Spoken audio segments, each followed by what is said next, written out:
Hi, I'm Katie Brown and welcome back to the fifth and final video in this module. In this video, we want to give you a few tools that you can use to gain an edge in remembering what you learn. These tools will work best when they're used in conjunction with the other memorization techniques that we've discussed in the previous videos. We call these tools memory devices, and they're basically neat tricks to help you memorize content. 1. Method of loci. The first memory device is called the method of loci. This method goes all the way back to the Roman Empire, so you know it's withstood the test of time. Simply take the things you want to memorize and associate them with a mental image of a location. As a hypothetical example, if you wanted to remember all the Greek gods and what they did, you could associate them with different places in your house. So for each room or place in your house, you'll allocate a god and their primary activity.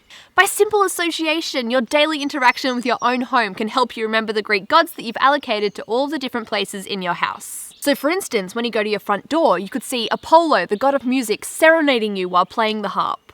Really imagine the music and the imagery of this at your front door. Then when you walk through your living room, imagine that Ares, the god of war, is attacking you with a spear. That might be too intense, but that could be fun.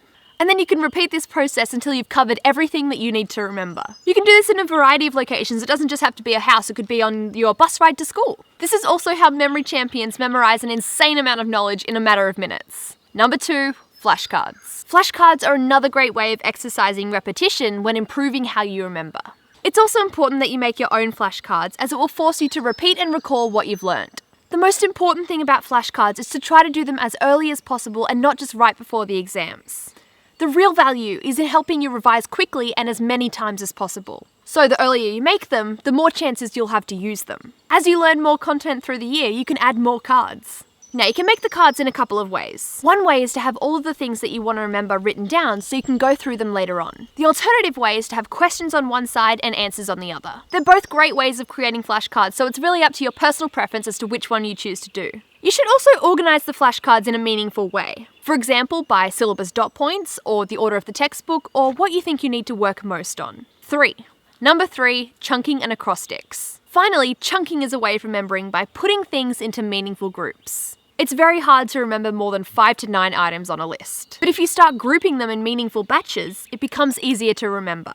One way of doing this is acrostics. Acrostics are a series of words or phrases that the first letter of those spell out another word or phrase. For example, here's an acrostic poem about how to remember the 8 planets. Sorry, Pluto. My very early morning jam sandwich upsets neighbours. My, Mercury, very, Venus, early, Earth, morning, Mars, jam, Jupiter, sandwich, Saturn, upsets, Uranus, neighbours, Neptune. My very early morning jam sandwich upsets neighbours. You can be as creative as you want when coming up with your own acrostics. If you're stuck, try going online and looking for acrostics for common topics or lists. So there you have it, that is the end of our memory module. We hope you learned a lot about the different memorization techniques and how to recall information for your exams. I'm Katie Brown, thank you so much for watching.